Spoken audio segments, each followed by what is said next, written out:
Hey, so we got to make these chili beans.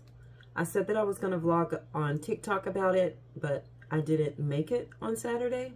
So since I'm making it today on Sunday, I thought what better way to share it when in my weekly links tonight in the Sunday email. Right now, I may open it to the public in the future, but right now I'm doing this just for you. So I'm going to do the chili beans. I'm going to try to do it step by step and make it mini vlog friendly. However, I want to make sure you get the steps so that you can make these chili beans at home. I don't know where to look. I got my stuff all. I'm not even going to look at the camera, okay? I'm just going to. Anyway, let's get started with these chili beans. Okay, step one is the night before. Soak your beans. You don't have to soak your beans, but I'm going to give you 3 reasons why you want to soak them. Reason number 1 is going to cut your cooking time down in half. You're looking at 2.5 hours down to 1.5 hour if you soak them overnight. Reason number 2, you know when you cook your beans and they're just kind of get mushy or not the right consistency, they split open, soaking them will allow them to soak up enough water so that doesn't happen. Reason number 3, gas. Okay, there is a chemical in beans that is hard for our bodies to process, so it blows up in our stomach and makes us fart, right? Right. But soak your beans overnight. That is step number 1. Step number 2 is easy. Assuming y'all know how to brown some ground beef, brown your beef, strain it, set it to the side. Step number 2.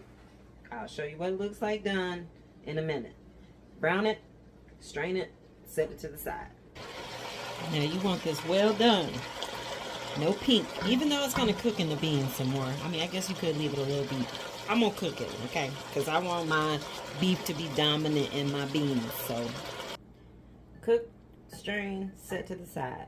Step number 3, rinse the beans. Beans are rinsed. Let's go to step number 4. All right, let's get to the good part. So, I'm going to use a half piece of pork salt. Just put it in there. And you'll let that cook down in this good stuff. See? Let that cook down in there and get some of that fat off of there. That's step number, what step are we on? 5? I think step number 5. Cook your pork fat. I'm so old-fashioned, y'all. Look. If you got one, then you know. You know. If you don't got one, then alright, y'all. After you done rendered some of that yes, rendered, honey. Rendered some of that fat out of that pork salt. Now you can add your vegetables. For me, I'm going to do onions, green bell peppers, red bell peppers, and like a half a jalapeno. Like half. Because I don't want it too spicy. Okay, I think this is step 6. Add your vegetables. And you want to cook that down for maybe 3 to 5 minutes on medium with your pork fat. That's going to stay all the way.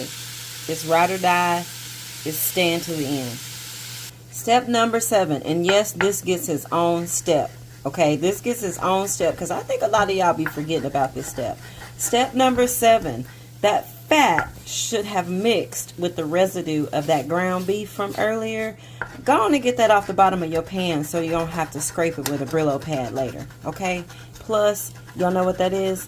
That's like deliciousness. Okay? It's going to give some girth to your food. So go on and scrape that up. Okay, y'all. Here is where the soul comes into this dish. Y'all, I was recording and it didn't even get all the spices. It didn't get the spices. So, the spices that go in this: basil, oregano, paprika, thyme, all the onion powder, black pepper, and a couple of sprinkles of salt. You add salt as you go. You don't want it to be too salty. Let's stir this up. What was that? Step number 8, add your herbs. Yeah. Okay, now we're going to put everything together. If you want to add diced tomatoes or stewed tomatoes or whatever you can, I'm going to do a tiny can of tomato sauce, my ground beef, my beans. We're going to stir it all up And then we're going to add the final component before we let this cook for an hour, hour and a half. So step 8 was mix it all up. I don't even know. I'm going to have to count the steps. All right, beef broth. If you want to do chicken, do chicken. If you want to do stock, do stock. But I'm going to do beef broth. And I'm going to do enough beef broth to cover the